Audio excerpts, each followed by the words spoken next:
Bienvenidos a la revisoría NIF 15, donde veremos terminología NIF 18, objetivo, alcance, definiciones, valoración de los ingresos ordinarios, venta de bienes, prestación de servicios, intereses, regalías y dividendos, información a revelar. Terminología NIF 15, objetivo, reconocimiento, combinación de contratos, modificaciones de contrato, identificación de las obligaciones de desempeño, compromisos de contratos con clientes, distintos bienes o servicios, satisfacción de las obligaciones de desempeño, medición, determinación del precio de la transacción, asignación del precio de la transacción a las obligaciones de desempeño, costos del contrato, costos incrementales de la obtención de un contrato, costos de cumplir un contrato, presentación e información a revelar. Contratos con clientes, desagregación de los ingresos de actividades ordinarias, saldos del contrato, obligaciones de desempeño. Know-how de ingresos provenientes de contratos de clientes. Concepto, objetivos, estrategia, analítica, requerimientos, evolutivo de ingresos, requerimientos, corte documentario, requerimientos, voucheo de facturas por venta por mes. Requerimientos, contratos, requerimientos, flujo de contratos, requerimientos, flujo de ingresos, contratos, requerimientos, flujo de costos, contratos, requerimientos, asunciones y restricciones, requerimientos, centro de costos, requerimientos, análisis de contratos NIF 15, requerimientos, análisis. Revisoría NIF 15, terminología NIF 18, resumen de la norma internacional de contabilidad número 18. Ingresos ordinarios. Objetivo. Los ingresos son definidos en el marco conceptual para la preparación y presentación de estados financieros como incrementos en los beneficios económicos producidos a lo largo del ejercicio en forma de entradas o incrementos de valor de los activos, o bien como disminuciones de los pasivos que dan como resultado aumentos del patrimonio neto y no están relacionados con las aportaciones de los propietarios de la empresa. El concepto de ingreso comprende tanto los ingresos ordinarios en sí como las ganancias. Los ingresos ordinarios propiamente dichos surgen en el curso de las actividades ordinarias de la empresa y adoptan una gran variedad de nombres tales como ventas, comisiones, intereses, dividendos y regalías. El objetivo de esta norma es establecer el tratamiento contable de los ingresos ordinarios que surgen de ciertos tipos de transacciones y otros eventos. La principal preocupación en la contabilización de ingresos ordinarios es determinar cuándo deben ser reconocidos. El ingreso ordinario es reconocido cuando es probable que los beneficios económicos futuros fluyan a la empresa y estos beneficios puedan ser valorados con fiabilidad. Esta norma identifica las circunstancias en las cuales se cumplen estos criterios para que los ingresos ordinarios sean reconocidos. También proporciona directrices prácticas para la aplicación de estos criterios. Alcance. Esta norma debe ser aplicada al contabilizar los ingresos ordinarios procedentes de las siguientes transacciones y sucesos: la venta de productos, la prestación de servicios y el uso por parte de terceros de activos de la empresa que produzcan intereses, regalías y dividendos. El término productos incluye tanto los producidos por la empresa para ser vendidos como los adquiridos para su reventa, tales como las mercaderías de los comercios al por menor o los terrenos u otras propiedades que se tienen para revenderlas a terceros. La prestación de servicios implica normalmente la ejecución por parte de la empresa de un conjunto de tareas acordadas en un contrato con una duración determinada en el tiempo. Los servicios pueden prestarse en el transcurso de un único ejercicio a lo largo de varios ejercicios.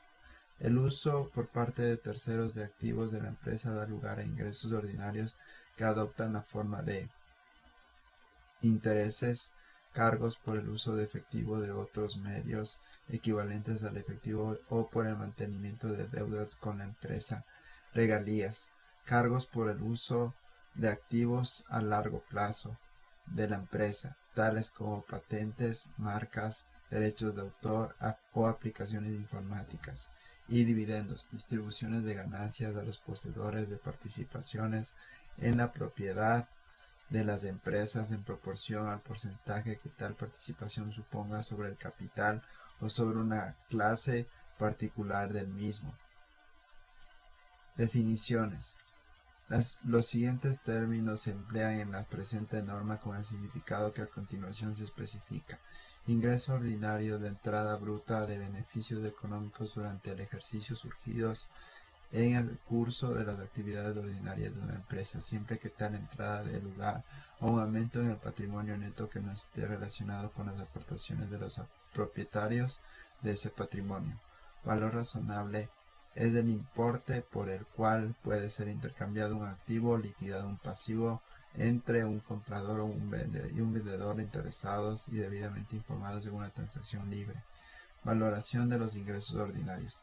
La valoración de los ingresos ordinarios debe hacerse utilizando el valor razonable de la contrapartida recibida o por recibir derivada de los mismos. Venta de bienes. Los ingresos ordinarios procedentes de la venta de bienes deben ser reconocidos y registrados en los estados financieros cuando se cumplen todas y cada una de las siguientes condiciones. A. La empresa ha transferido al comprador los riesgos y ventajas de tipo significativo derivados de la propiedad de los bienes. B. La empresa no conserva para sí ninguna implicación en la gestión corriente de los bienes vendidos en el grado usualmente asociado con la propiedad, ni retiene el control efectivo sobre los mismos. C. El importe de los ingresos ordinarios puede ser valorado con fiabilidad. D. Es probable que la empresa reciba los beneficios económicos asociados con la transacción. Y E. Los costos incurridos o por incurrir en relación con la transacción pueden ser valorados con fiabilidad. Prestación de servicios. Cuando el resultado de una transacción que suponga la prestación de servicios pueda ser estimado con fiabilidad, los ingresos ordinarios asociados con la operación deben reconocerse considerando el grado de realización de la prestación a la fecha del balance. El resultado de una transacción puede ser estimado con fiabilidad cuando se cumplen todas y cada una de las siguientes condiciones. A. El importe de los ingresos ordinarios pueden valorarse con fiabilidad. B. Es probable que la empresa reciba los beneficios económicos derivados de la transacción. C. El grado de realización de la transacción en la fecha del balance puede ser valorado con fiabilidad. Y D. Los costes ya incurridos en la prestación, así como los que quedan por incurrir hasta completarla, puedan ser valorados con fiabilidad. Una empresa será, por lo general, capaz de hacer estimaciones fiables después de que ha acordado con las otras partes de la operación los siguientes extremos: los derechos exigibles por cada uno de los implicados acerca del servicio que las partes han de prestar o recibir. B. La contrapartida del intercambio. Y C. La forma y los términos del pago. El porcentaje de realización de una transacción puede determinarse mediante varios métodos. Cada empresa usa el método que mide con más fiabilidad los servicios ejecutados. Entre los métodos a emplear se encuentran, dependiendo de la naturaleza de la operación: A. La inspección de los trabajos realizados. B. La proporción de los servicios realizados hasta la fecha como porcentaje del total de servicios a prestar. O C. La proporción que los costos incurridos hasta la fecha suponen sobre el coste total estimado de la operación, calculada de manera que solo los costes que reflejen servicios ya ejecutados se incluyen entre los costes incurridos hasta la fecha, si solo los costes que reflejan servicios ejecutados o por ejecutar se incluyen en la estimación de los costes totales de la operación. Cuando el resultado de una transacción que implique la prestación de servicios no pueda ser estimado de forma fiable, los ingresos ordinarios correspondientes deben ser reconocidos como tales solo en la cuantía en que los gastos reconocidos se consideren recuperables. Intereses, regalías y dividendos. Los ingresos ordinarios derivados del uso por parte de terceros de activos de la empresa que producen intereses, regalías y dividendos deben ser reconocidos de acuerdo con las bases establecidas en el párrafo 30, siempre que a. sea probable que la empresa reciba los beneficios económicos asociados con la transacción, Y b. El importe de los ingresos ordinarios puede ser valorado de forma fiable. Los ingresos ordinarios se reconocerán utilizando los siguientes criterios. Los intereses se reconocerán utilizando el método de interés efectivo como establecen los párrafos 9 y GA5 a GA8 del anexo 29. Las regalías se reconocerán sobre la hipótesis contable del devengo, de acuerdo con el fondo del contrato relevante, y los dividendos se reconocerán cuando se establezca el derecho del accionista a recibir el pago. Información a revelar.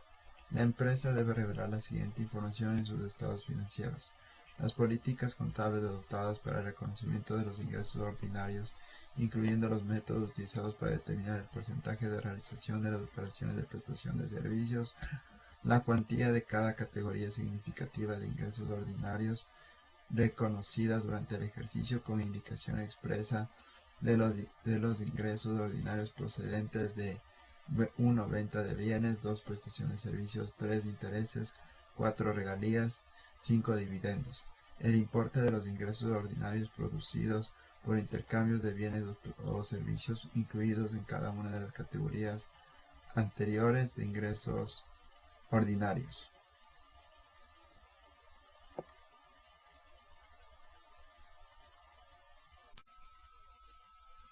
Terminología NIF 15. Objetivo.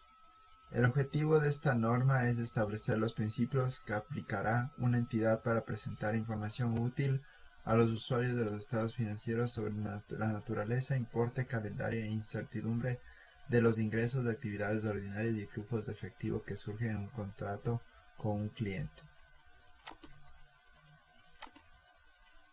Reconocimiento. Una entidad contabilizará un contrato con un cliente que queda dentro del alcance de esta norma solo cuando se cumplan todos los criterios siguientes. A. Las partes del contrato han aprobado el contrato por escrito, oralmente o de acuerdo con otras prácticas tradicionales del negocio y se comprometen a cumplir con sus respectivas obligaciones. B. La entidad puede identificar los derechos de cada parte con respecto a los bienes o servicios a transferir. C. La entidad puede identificar las condiciones de pago con respecto a los bienes o servicios a transferir. D. El contrato tiene fundamento comercial, es decir, se espera que el riesgo, calendario o importe de los flujos de efectivo futuros de la entidad cambien como resultado del contrato. Y E. Es probable que la entidad recaude la contraprestación a la que tendrá derecho a cambio de los bienes o servicios que se transferirán al cliente, para evaluar si es probable la recaudación del importe de la contraprestación. Una entidad considerará solo la capacidad del cliente y la intención que tenga de pagar esa contraprestación a su vencimiento. El importe de la contraprestación al que la entidad tendrá derecho puede ser menor que el precio establecido en el contrato si la contraprestación es variable, porque la entidad puede ofrecer al cliente una reducción de precio. Combinación de contratos. Una entidad combinará dos o más contratos realizados aproximadamente al mismo tiempo con el mismo cliente o con partes relacionadas del cliente y contabilizará los contratos como uno único si se cumplen uno o más de los siguientes criterios. A. Los contratos se negocian como un paquete con un objetivo comercial único. B. El importe de la contraprestación a pagar en un contrato depende del precio o desempeño del otro contrato. O C.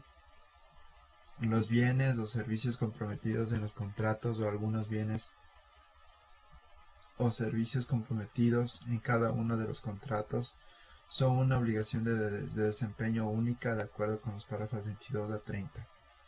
Modificaciones del contrato. La modificación de un contrato es un cambio en el alcance o en el precio o en ambos de un contrato que se aprueba por las partes. En algunos sectores industriales y jurisdicciones, la modificación de un contrato puede describirse como una orden de cambio, una variación o una modificación.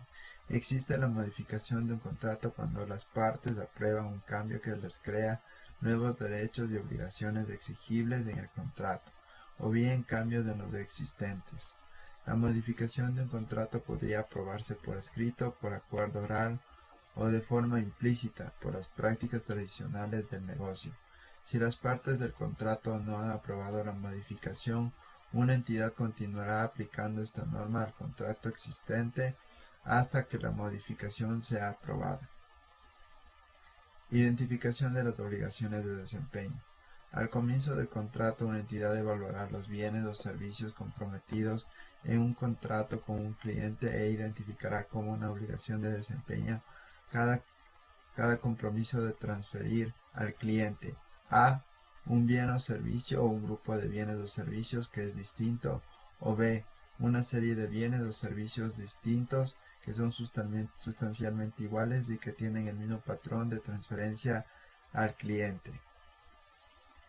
Compromisos en contratos con clientes.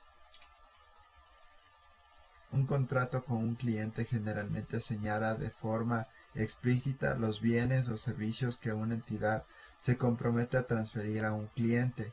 Sin embargo, las obligaciones de desempeño identificadas en un contrato con un cliente pueden no limitarse a los bienes o servicios que se señalan de forma explícita en ese contrato.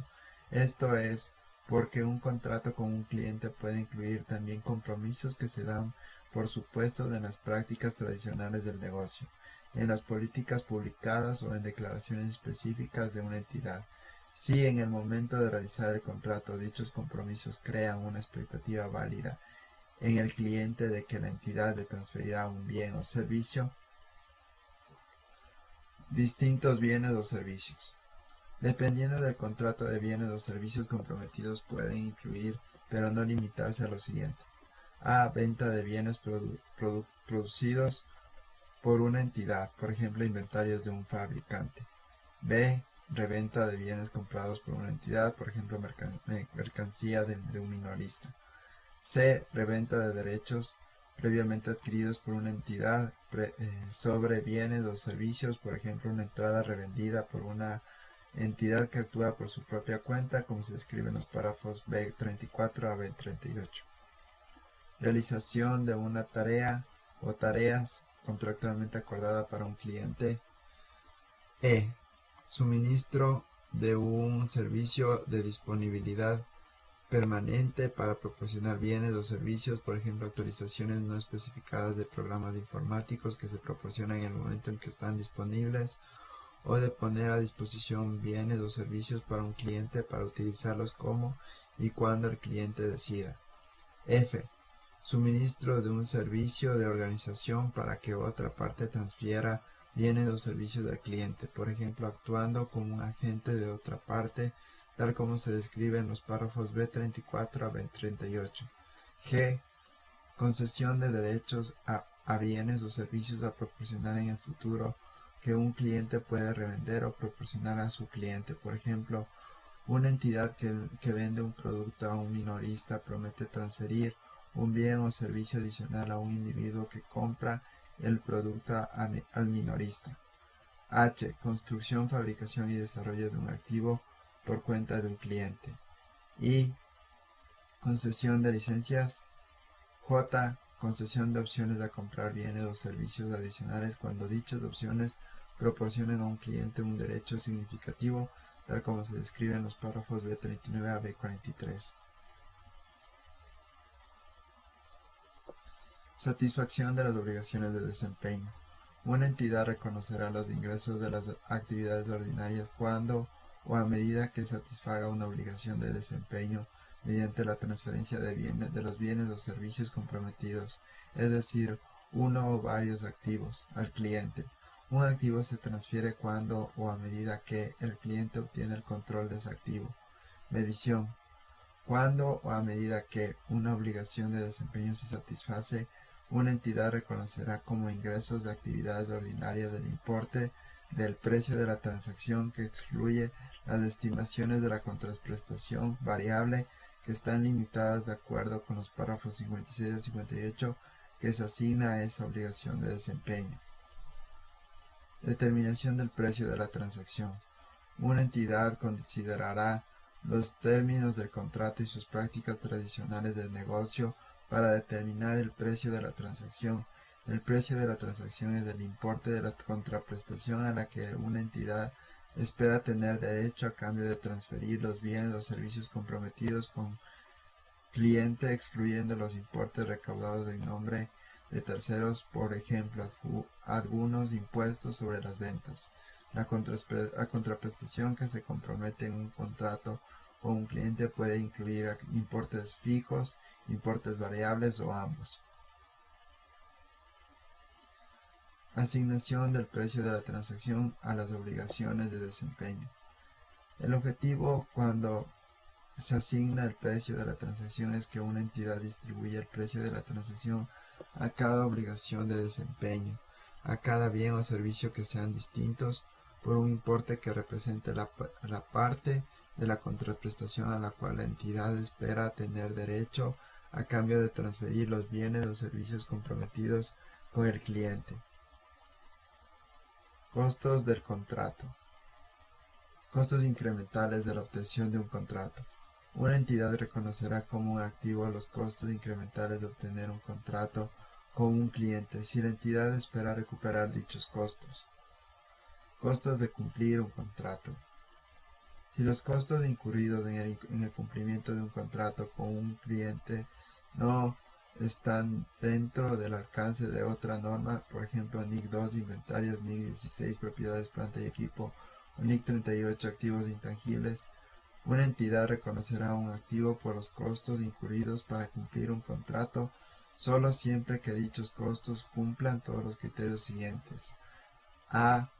Los costos se relacionan directamente con un contrato o con un contrato esperado que la entidad puede identificar de forma específica, por ejemplo, los costos relacionados con servicios por prestar bajo una renovación de un contrato existente o los costos de diseño de un activo a ser transferido bajo un contrato específico que aún no ha sido aprobado.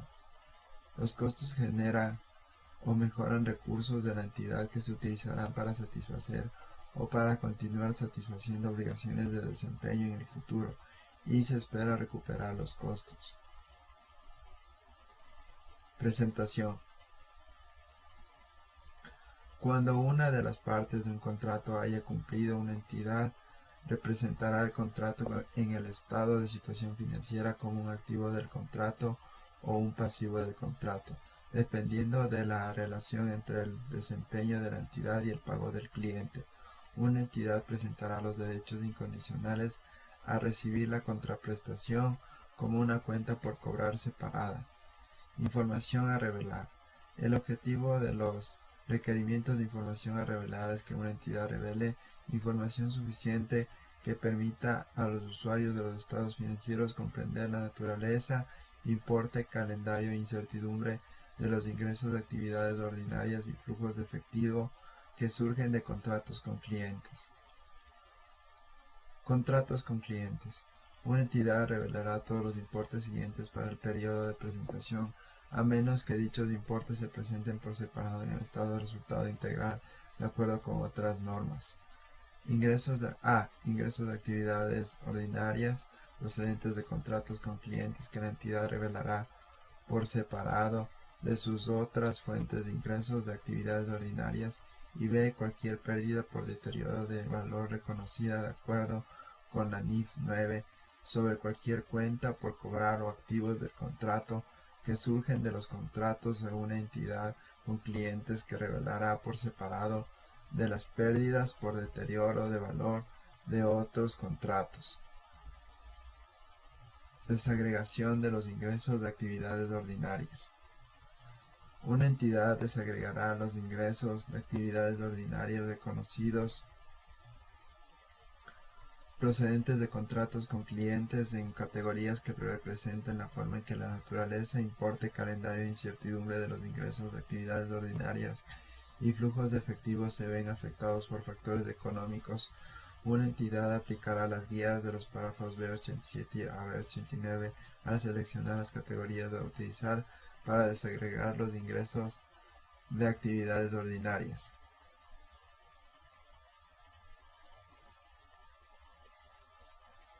Además, una entidad revelará información suficiente para permitir a los usuarios de los estados financieros Comprender la relación entre la información a revelar sobre los ingresos de actividades ordinarias desagregados de acuerdo con el párrafo 114 y la información de ingresos de actividades ordinarias que se revela para cada segmento sobre el que se tiene obligación de informar si la entidad aplica la NIV 8 segmentos de operación.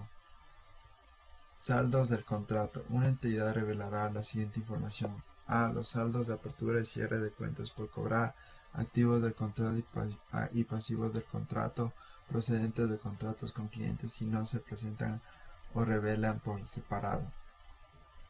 Ingresos de actividad B. Ingresos de actividades ordinarias reconocidos en el periodo de presentación que se incluyeron en el saldo del pasivo del contrato al comienzo del periodo. E. Ingresos de actividades ordinarias reconocidos en el periodo de presentación procedentes de obligaciones de desempeño que se satisfacen o parcialmente satisfechas en periodos anteriores, por ejemplo, cambios en el precio de la transacción. Obligaciones de desempeño. Una entidad revelará información sobre sus obligaciones de desempeño y contratos con clientes, incluyendo una descripción de todos los aspectos siguientes. Cuando la entidad satisface habitualmente sus obligaciones de desempeño, por ejemplo, en el momento del envío, en el momento de la entrega a medida que se presta o en el momento en que se completa el servicio, incluyendo cuando se satisfacen las obligaciones de desempeño en un acuerdo de entrega posterior a la facturación. Los términos de pago significativos, por ejemplo, cuando se exige habitualmente el pago si el contrato tiene un componente de financiación significativo, si el importe de la contraprestación es variable y si la estimación de la contraprestación variable está habitualmente restringida de acuerdo con los párrafos 56 a 58. La naturaleza de los bienes o servicios que la entidad se ha comprometido a transferir, destacando cualquier obligación de desempeño de organizar para un tercero la transferencia de bienes o servicios, es decir, si la entidad está actuando como un agente. D. Las obligaciones de devolución, reembolso y otras obligaciones similares. Y E. Los tipos de garantías y obligaciones relacionadas. Know-how de ingresos provenientes de contratos de clientes. Concepto. Know-how es el cómo hacer un documento contable mediante el análisis, deducción, pericia y experticia del profesional financiero contable. En este caso vamos a elaborarlo enfocado a la NIF 15, ingresos provenientes de contratos de clientes. Objetivos. Examinar las bases financieras de ingresos provenientes de contratos de clientes, verificar las pruebas de rubros en las que intervengan su cálculo. Estrategia. Analítica. En esta prueba se analizará los saldos de los balances contables teniendo como referencia un año comparativo. Este año comparativo es relativamente al año anterior con el que se cerró balance inicial del periodo actual y el actual balance final del cierre del periodo actual. Tenemos un detalle donde ponemos el código contable, la cuenta contable, saldos a analizar. Se analiza si ha existido ajuste de las clasificaciones en el periodo, los montos y variaciones que afectarán al balance. En observaciones detallamos si ha variado algún valor y el porqué de ello. En conclusiones determinamos según nuestro juicio como auditor si está razonable o no. En recomendaciones se redacta algún comentario o sugerencia a establecer en la compañía. Requerimientos. Balances cerrados al 31 de diciembre del año actual, mayores contables al 31 de diciembre del año actual, balances cerrados al 31 de diciembre del año anterior, mayores contables al 31 de diciembre del año anterior, auditoría forense. Evolutivo de ingresos. En esta prueba vamos a filtrar la información mensual por cliente y por producto para conocer su rubro de impacto al final del año actual de revisión. En observaciones detallamos si ha variado algún valor y el porqué de ello. En conclusiones determinamos según nuestro juicio como auditor si está razonable o no. En recomendaciones se redacta algún comentario o sugerencia a establecer en la compañía. Requerimientos. Análisis extracontable de facturación, clientes, tabla de análisis de ingresos por cliente. Corte documentario. En esta prueba vamos a revisar la secuencia de la facturación tanto en la matriz como en la sucursal de la compañía, para conocer su rubro de impacto al final del año actual de revisión. En observaciones detallamos si ha variado algún valor y el porqué de ello. En conclusiones determinamos según nuestro juicio como auditor si está razonable o no. En recomendaciones se redacta algún comentario o sugerencia a establecer en la compañía. Requerimientos. Anexo extracontable de facturación, clientes, documentación, fuente, facturas de venta físicas, tabla secuencial de ingresos por cliente. Paucheo de facturas venta por mes. En esta prueba vamos a revisar la secuencia de facturación física de la compañía para conocer su rubro de impacto al final del año actual de revisión. En observaciones detallamos si ha variado algún valor y el porqué de ello. En conclusiones determinamos según nuestro juicio como auditor si está razonable o no. En recomendaciones se redacta algún comentario o sugerencia a establecer en la compañía.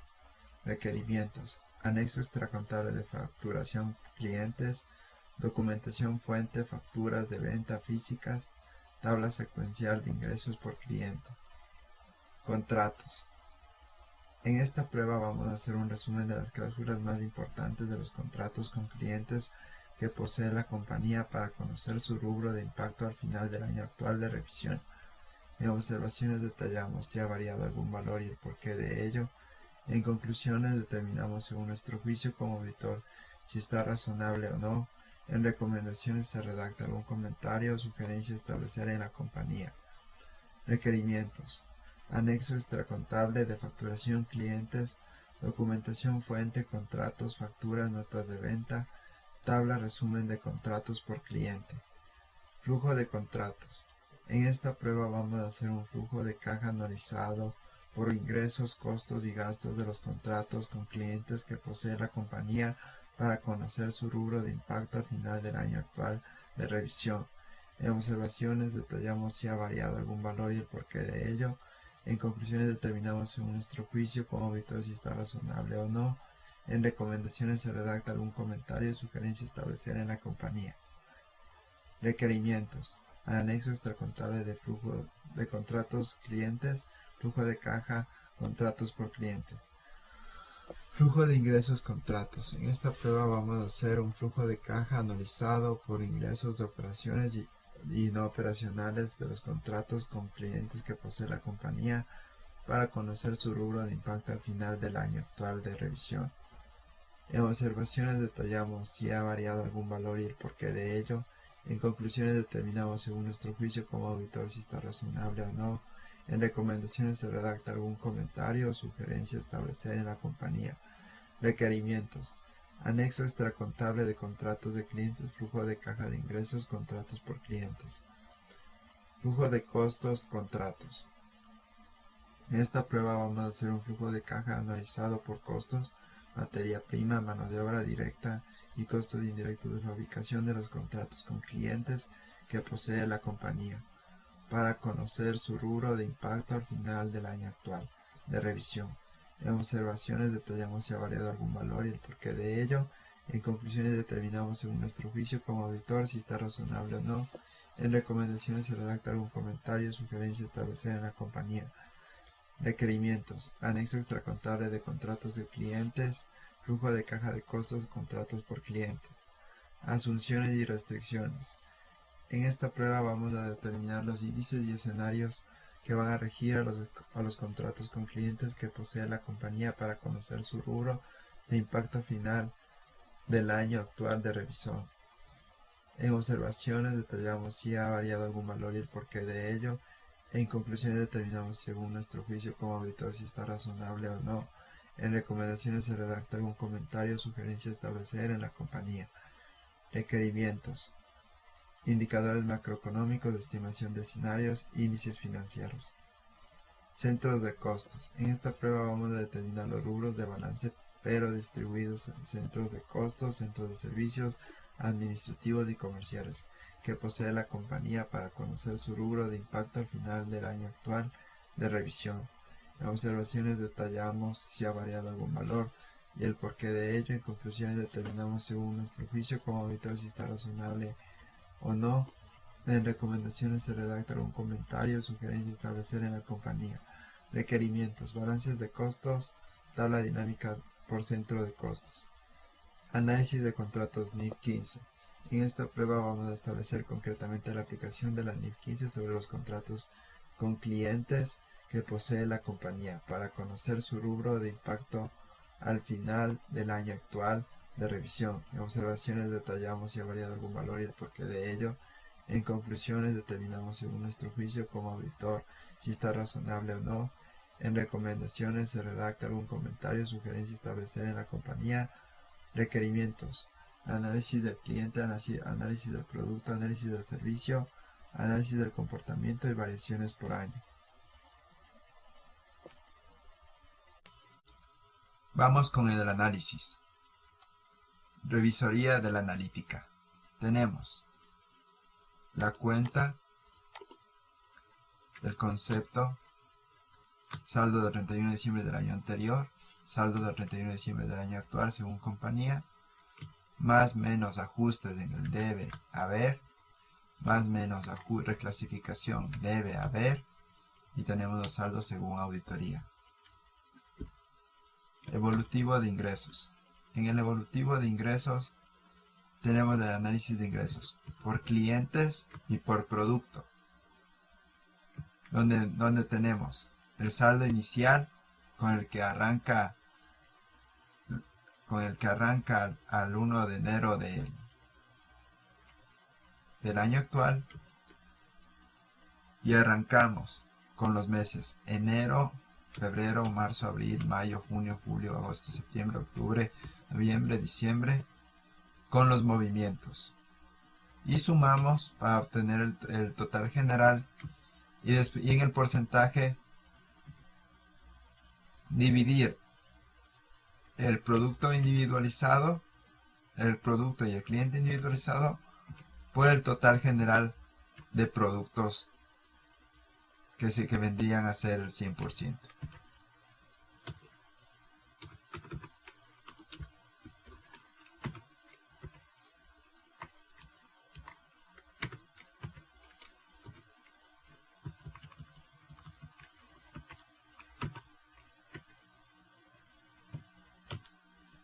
El corte documentario.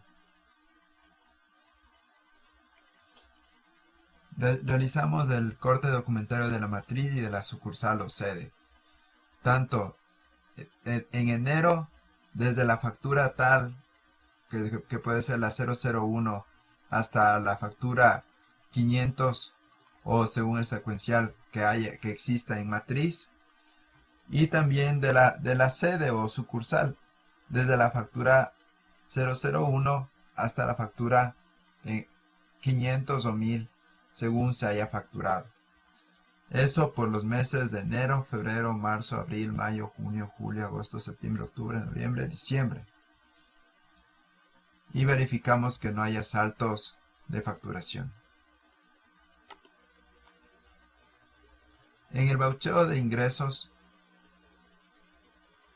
tenemos el proceso de ventas, el detalle de los documentos, donde tenemos la fecha de emisión, el número de factura o código de producto, el cliente producto, fecha de vencimiento, cantidad, valor neto sin IVA, con IVA, el IVA y el total de documento.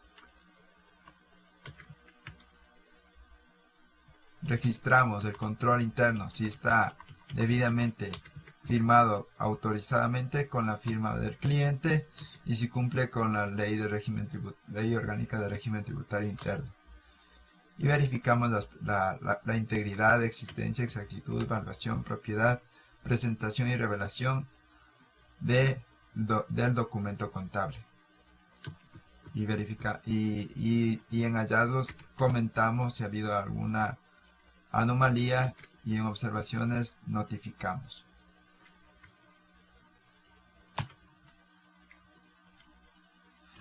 En el evolutivo de gastos tenemos el análisis de gastos, donde tenemos las cuentas, el saldo inicial al 1 de enero del año actual, el movimiento en enero, febrero, marzo, abril, mayo, junio, julio, agosto, septiembre, octubre, noviembre, diciembre, que son los saldos de esas cuentas. Registramos el total general y medimos por grupos de gastos, serían administrativos, de ventas y financieros. Cada uno de estos grupos va a tener su 100%,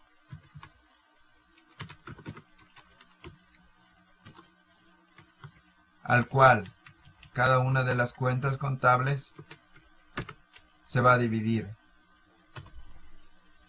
para ese total de administrativos, ventas y financieros.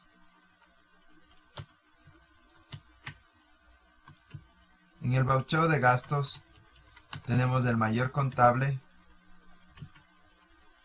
Nos descargamos del mayor contable, donde está el código, la cuenta, la fecha, el documento, la descripción, débito, crédito, saldo y el egreso. Y registramos con la documentación fuente o física, que es el comprobante, el proveedor, la fecha de la factura, el número de la factura, la descripción, el monto, el subtotal 0, subtotal 12%, el IVA, total factura, si existe retención, el número de retención, la fecha, la base imponible de retención en la fuente, el porcentaje, multiplicamos de la base imponible por el porcentaje y obtenemos el valor. Si aplica el porcentaje de retención en el IVA, y ponemos de la base imponible por el porcentaje y obtenemos el valor. Verificamos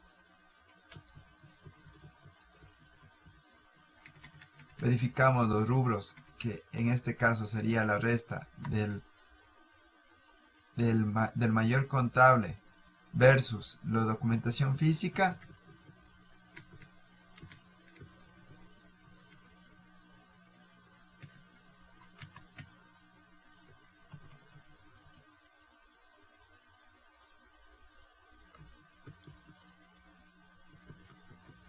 Y si existe alguna inconsistencia en hallazgos, escribimos comentarios y observaciones. En control interno registramos la firma autorizada, firma de recibir conforme y el cumplimiento de la ley de régimen tributario interno. Verificamos las pruebas de auditoría, si cumple con la integridad, existencia, exactitud, evaluación, propiedad, presentación y revelación de las partidas. Y eso es todo.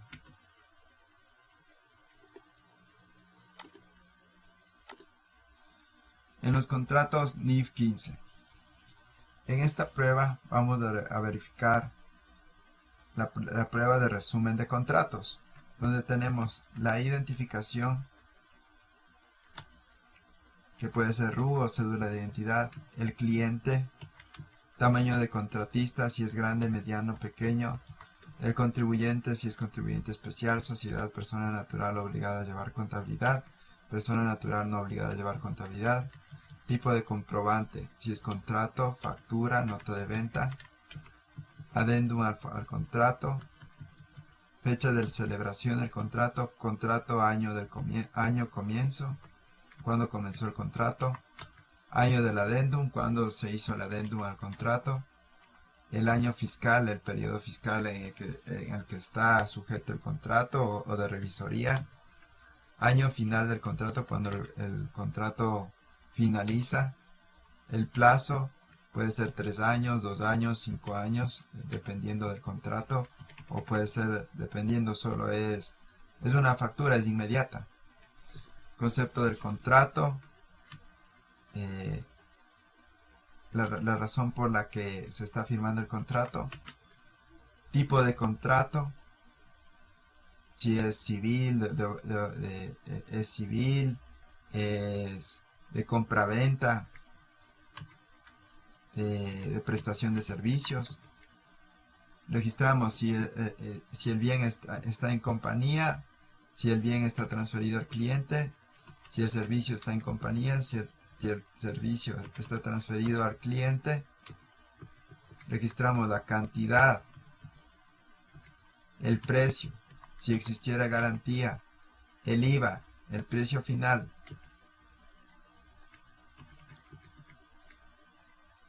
IVA, las retenciones en la fuente, las retenciones en la fuente de la renta, y obtenemos los ingresos netos. Para obtener los ingresos netos del precio final se resta las retenciones de la fuente del IVA y las retenciones de la fuente de la renta. Y detenemos los ingresos y determinamos los ingresos netos. En el flujo de contratos tenemos el tipo de contrato por región, provincia, estado, y el flujo de caja que viene de enero, febrero, marzo, abril, mayo, junio, julio, agosto, septiembre, octubre, noviembre, diciembre, el total acumulado, y calculamos el promedio con la fórmula más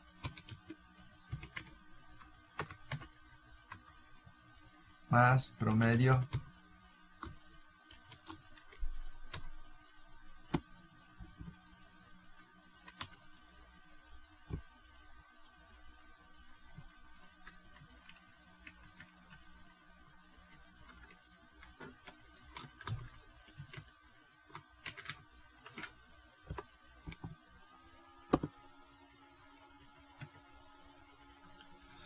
y obtenemos la fórmula más promedio.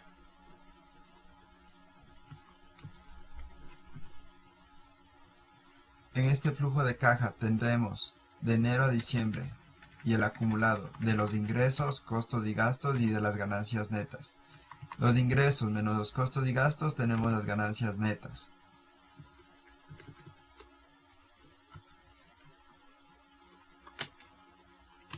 En el flujo de ingresos de los contratos tenemos el flujo de caja que va de enero a diciembre por 12 meses, el acumulado y también tenemos que sacar el valor promedio de eso.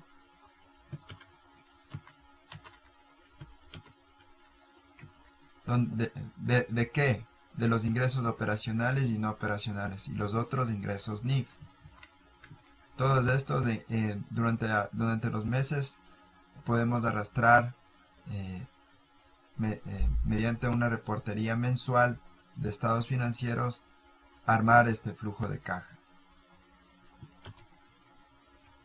El flujo de los costos de los contratos. Este flujo de caja de enero a diciembre que se totaliza, se acumula al final del año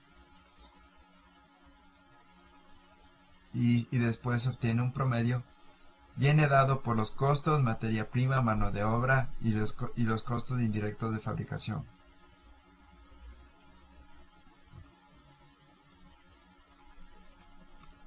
Se lo obtiene de los balances del estado de costos de producción y ventas, y se obtiene también de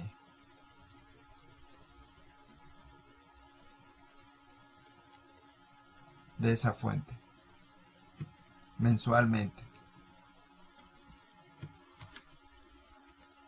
En las asunciones y restricciones tenemos los indicadores macroeconómicos, donde tenemos la tasa de interés activa del Banco Central, la tasa de interés pasiva del Banco Central, la inflación, el PIB, la deuda externa, la balanza de pagos, el empleo, la tasa de desempleo, la tasa de subempleo, la tasa de riesgo país, el valor del petróleo y la tasa de cambio al euro.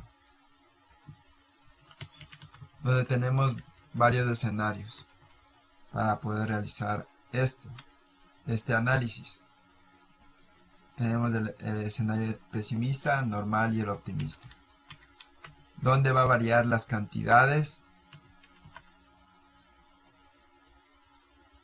de los artículos que nosotros estimamos y creemos que de nuestra producción o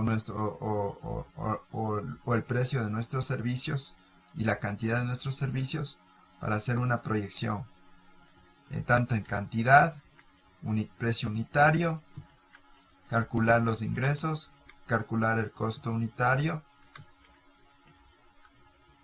calcular total costos y gastos y el porcentaje de utilidad, el margen de utilidad que vamos a obtener en cualquiera de estos tres escenarios.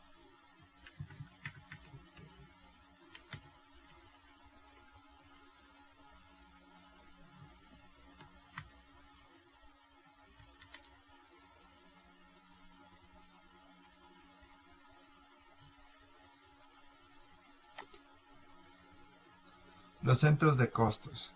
Los centros de costos vienen dados por la asignación de rubros, en este caso cuentas de materia prima, mano de obra, costos indirectos de fabricación, gastos de administración, gastos financieros y gastos de ventas. Y se le asigna un centro de costos de producción, centro de servicios, si son administrativos o si son comerciales,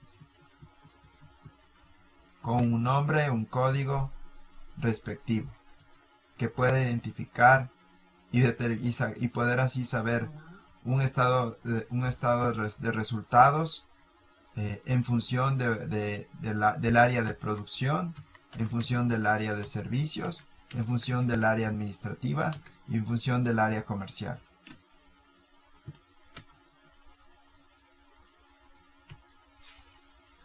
Análisis contratos NIF 15. En este caso, vamos a comenzar analizando los contratos bajo NIF 15. Tenemos el tipo de comprobante, que es el contrato 1 para los años, el año actual, posterior y el subsiguiente.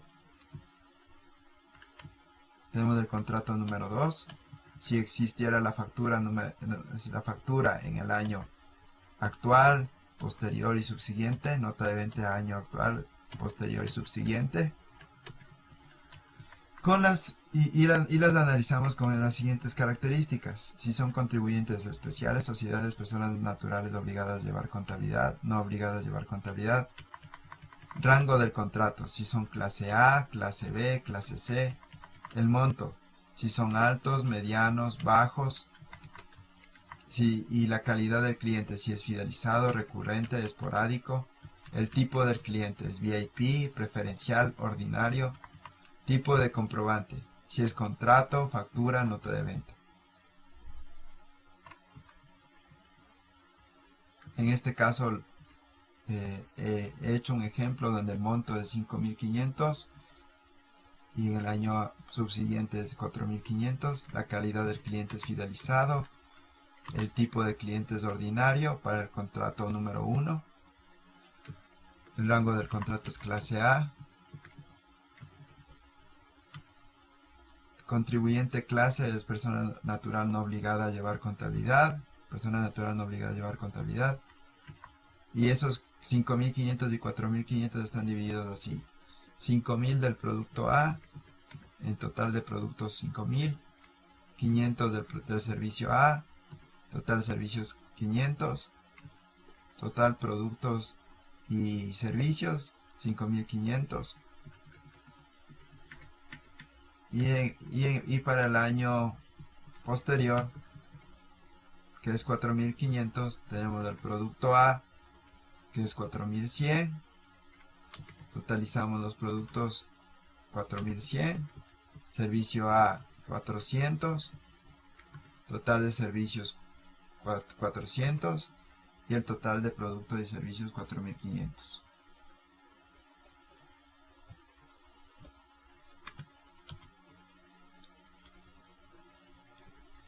Las obligaciones de desempeño. Para poder resolver y obtener las obligaciones de desempeño, necesitamos aplicar el precio de la transacción, tanto para el contrato, la factura o la nota de venta, donde tenemos el único precio de venta y la asignación del precio de transferencia, en las tres formas: contrato, factura y nota de venta. Del producto.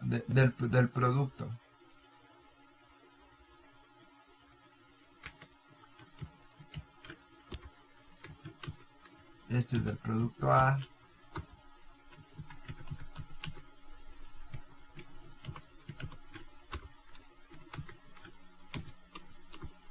Del servicio A.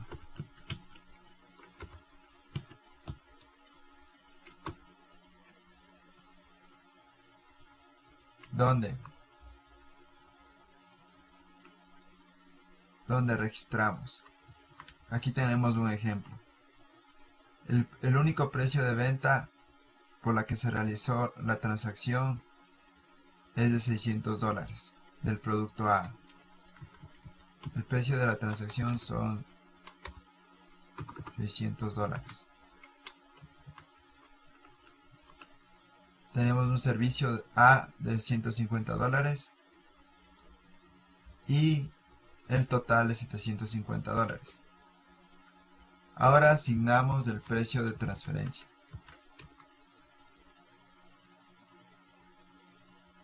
que es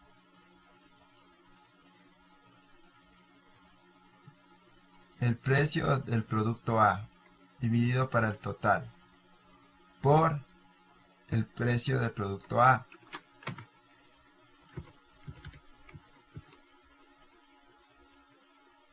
Y obtenemos la asignación del precio de transferencia, tanto para el producto A como el servicio A, y obtenemos el costo total de la asignación del precio de transferencia, que es el precio de la transacción, que es 600.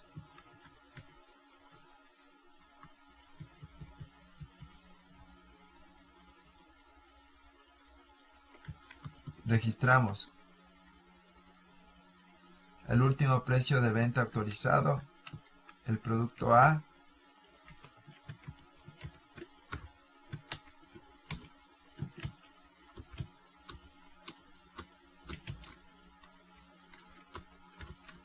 es 600. El servicio A de 150.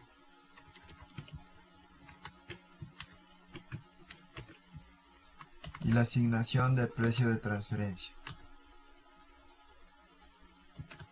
El producto A y el servicio A.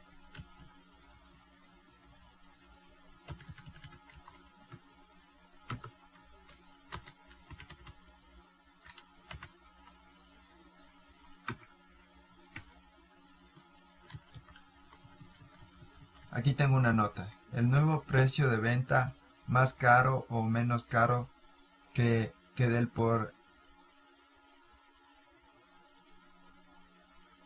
por los originales cuales se están vendiendo actualmente las mercancías.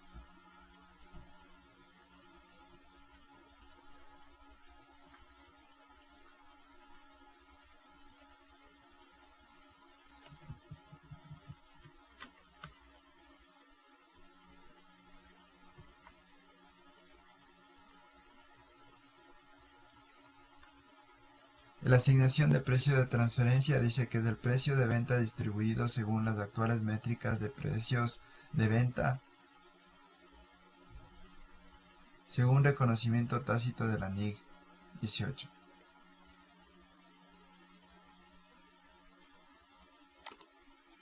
Contratos de construcción.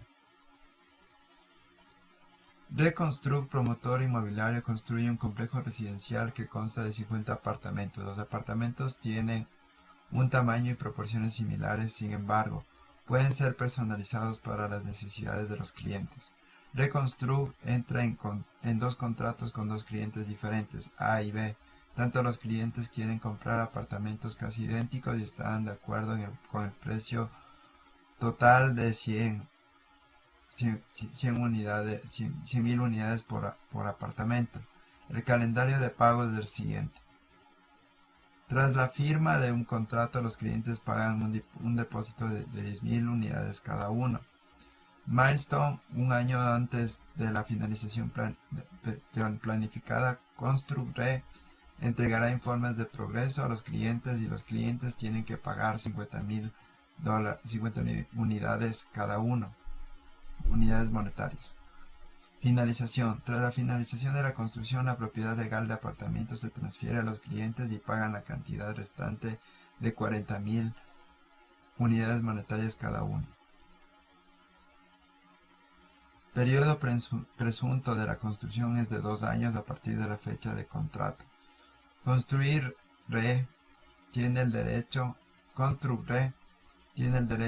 a retener los pagos de cualquier cliente en la situación en la que los valores predeterminados del cliente en el contrato antes de su finalización. Los contratos con los clientes A y B no son idénticos, más términos contractuales que se especifican. No hay otros términos específicos en el contrato con el cliente A. En el contrato con el cliente B especifica que Construcre no puede transferir o dirigir el departamento a otro cliente y a cambio el cliente B no puede resolver el contrato. En caso de incumplimiento del cliente B en el contrato antes de su finalización, Construcre tiene el derecho de todos los precios contractuales de construcción. Si RE decide terminar el contrato, costo total asumido de construcción es $80,000, de los mismos 35,000 unidades monetarias en el primer año de construcción y 45,000 unidades monetarias en el segundo año de construcción. ¿Cuándo y cómo volverá Construcre reconocer los ingresos del contrato A y B? Un contrato. Evaluación.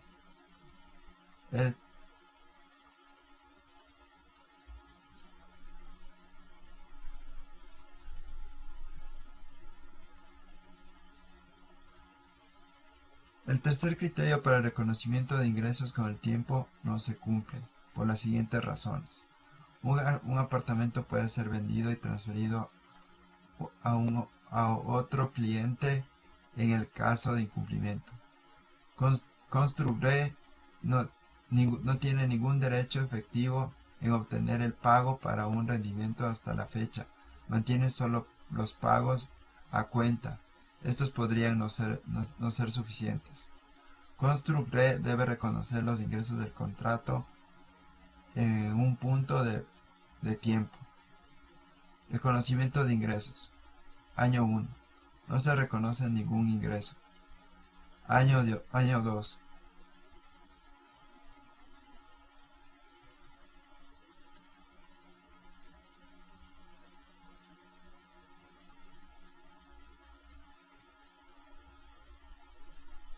En el registro o parto de la ONU del apartamento de un cliente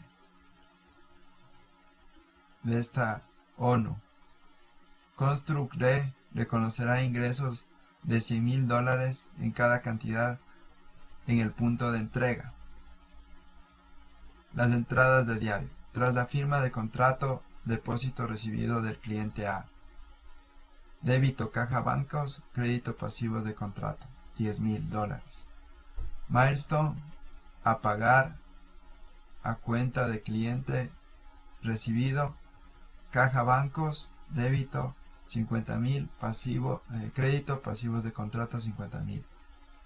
Finalización. Recepción del último pago del cliente A. Débito, caja bancos, contra pasivos del contrato. Entrega del apartamento al cliente A. Débito, pasivos del contrato, crédito, ingresos. Contrato B. El tercer criterio para el reconocimiento de ingresos estafadores del tiempo se cumple, debido a las siguientes razones.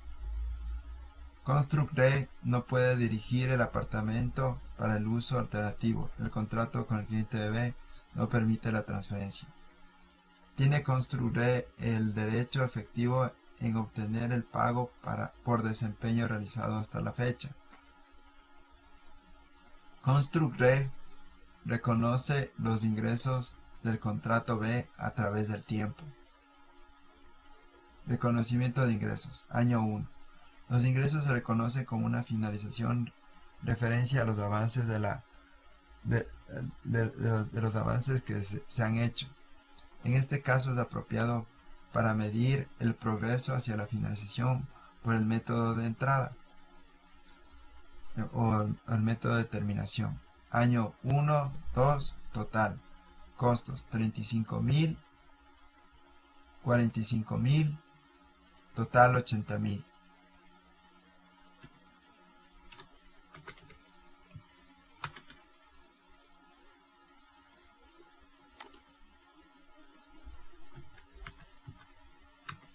El progreso es la división del total de costos del año 1 para el total y calculamos los ingresos, que son los 100.000 por el total del progreso. Y obtenemos el total de ingresos. En las entradas del diario, tras la firma del contrato, el depósito recibido desde el cliente B. Débito caja bancos, créditos pasivos del contrato 10.000. Milestone 1. A pagar desde la cuenta recibido al cliente B. Débito, caja bancos, crédito pasivo del contrato. Año 1.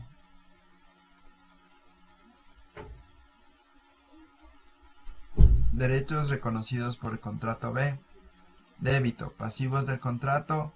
Crédito, ingresos del contrato B. Finalización, recepción del último pago del cliente B. Débito, caja bancos, pasivos del contrato 40.000. Entrega del departamento al cliente B más ingresos del año 2. Débito, pasivos del contrato, crédito, ingresos.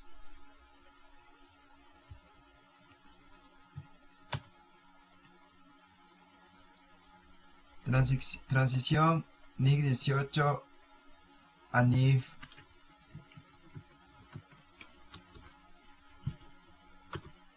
15. Big Box, compañía que proporciona servicios de datos centralizados, adopta la NIF 15 para el periodo anual 2017 a partir del 1 de enero. Durante el proceso de transición, Big Box identifica que tiene dos contratos con dos empresas multinacionales, en virtud de la cual se proporcionan computadoras gratis. Ambos contratos son para el procesamiento de datos únicamente, y los detalles son los siguientes. Contrato 1. A partir del 1 de julio de 2015 para 5 años. Cuota mensual de 300.000 unidades monetarias. Se les dio 10 computadoras con un costo de 100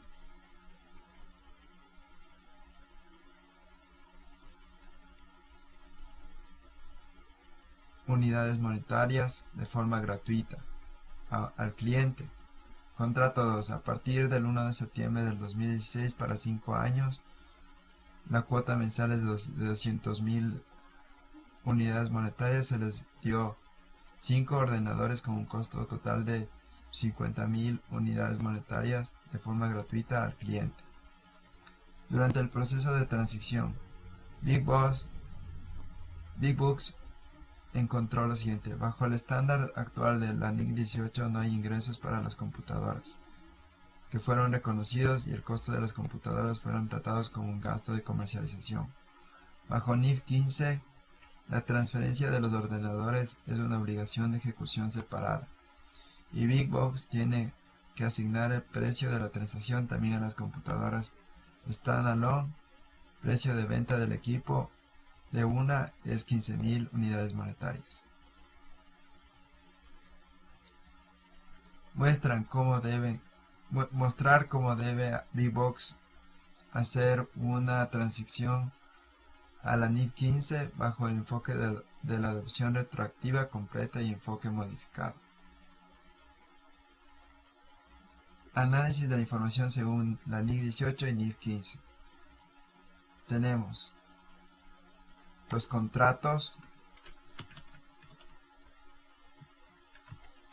1 y 2, total y las diferencias. Según la NIF 18 bajo la NIF 15. Según la NIF 18 tenemos los 300.000 por 6. ¿Por qué por 6? Porque es desde julio, es julio, agosto, septiembre, octubre, noviembre, diciembre, 6 meses. Y en el 2015 tenemos solo el 1.800.000, según NIF 18. En el 2016 tenemos los 12 meses por 300,000 y en el contrato 2 los 200,000 por 4 meses, que son desde septiembre, octubre, noviembre, diciembre. Se acabó los 4 meses. Totalizamos, tenemos los 4.400.000.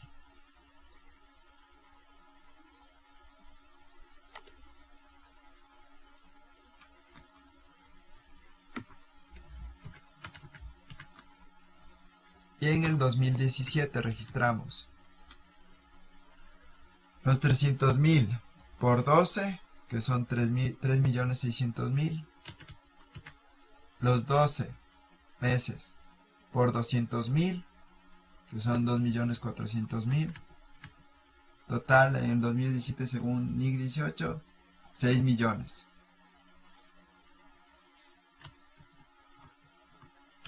Ahora vamos a calcular bajo NIF 15. La asignación del precio de venta independiente. El precio de la transacción asignado. El precio de venta independiente.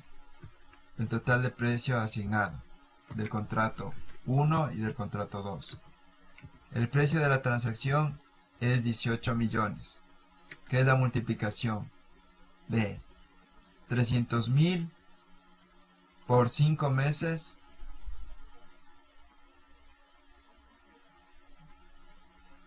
y por 12.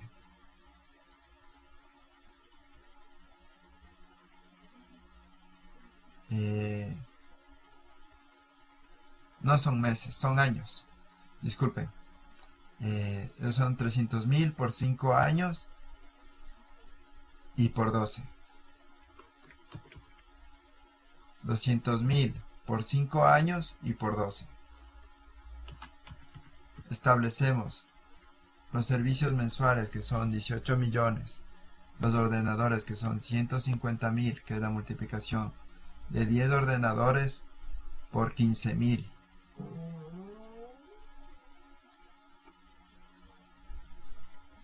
Y obtenemos el total.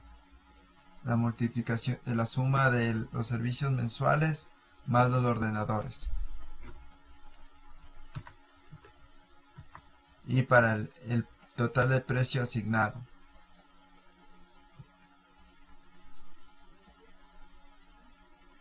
Tomamos los servicios mensuales dividido para el total del precio de venta independiente por el precio de la transacción, que son los 18 millones, y tenemos el total de precio asignado. Hacemos lo mismo con los ordenadores y obtenemos este precio de la transacción, que es la suma de los servicios mensuales y los ordenadores, y este es el precio de transacción. Lo mismo hacemos en el contrato número 2, y con eso ya podemos aplicar acá.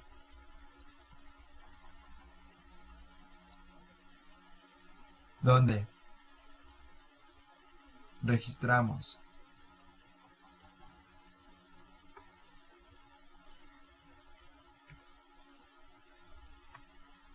el precio asignado, que son 148.760, y acá es el total de precio asignado a los servicios mensuales dividido para 5 años, dividido para 12 meses y por 6 meses, tenemos el precio bajo NIF. Y totalizamos. En el año 2016 registramos los servicios mensuales, el total de precios asignados, dividido para 5 años,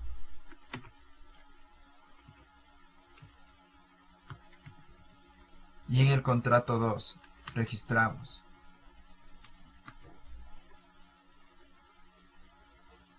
el valor de los ordenadores y registramos el total de precio asignado de los servicios mensuales, dividido para 5 años, dividido para 12 meses, por 4 meses, porque es desde septiembre, octubre, noviembre, diciembre.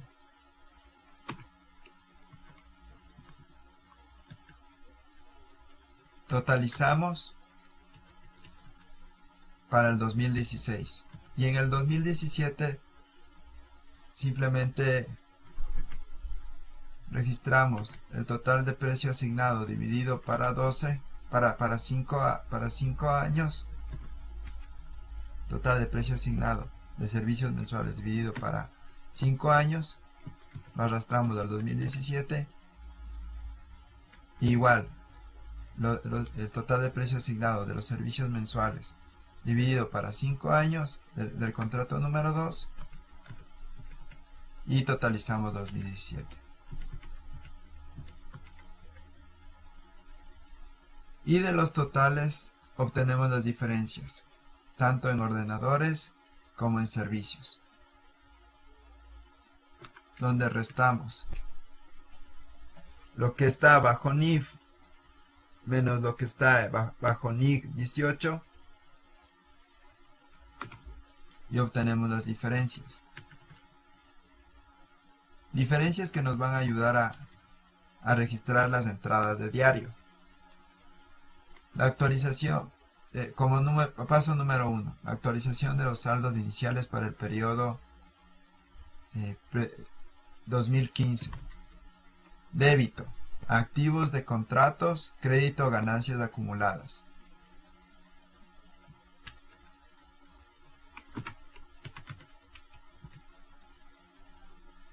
Que es la suma de las diferencias de ordenadores y servicios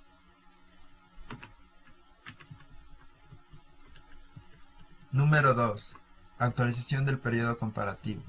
Débito. Activos de contrato contra crédito, ganancias acumuladas. Este es del año 2016.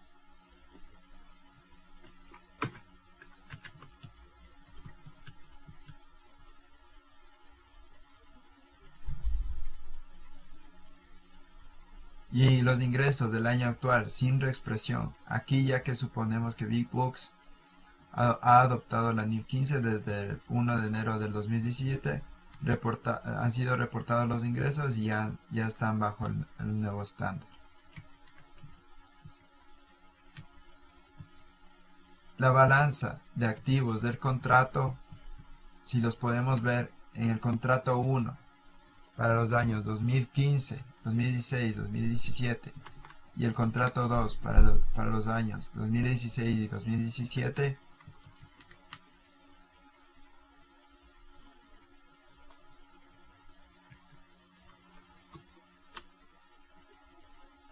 tenemos los 148.760, que es el ajuste bajo NIF 15.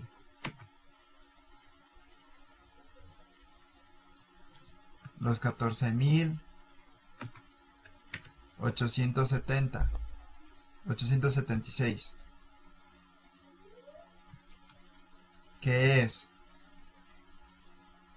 los 148.760 dividido para 60 y por 6.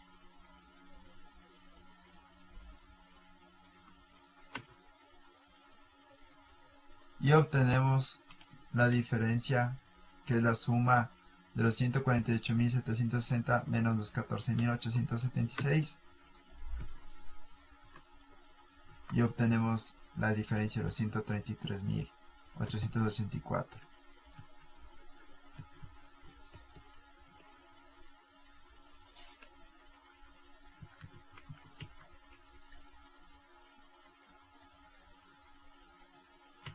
Registramos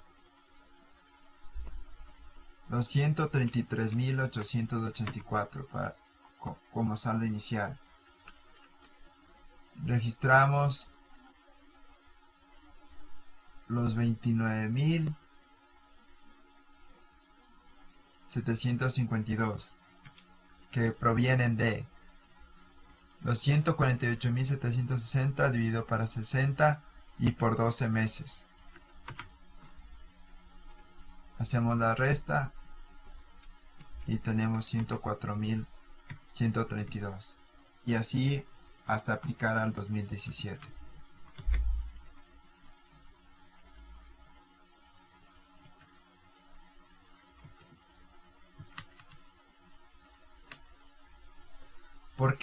¿Por qué se divide para 60? Porque 5 por 12 es 60 y son 60 meses. Al igual que acá, en el contrato número 2, 5 años por 12 meses igual sale 60 meses y se multiplica por 4. Igual hacemos en el contrato número 2 y después totalizamos.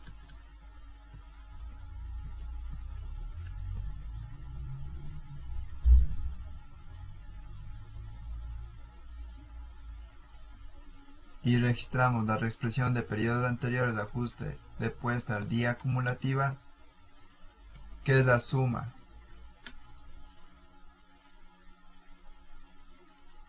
de los 133.884 más los 39.813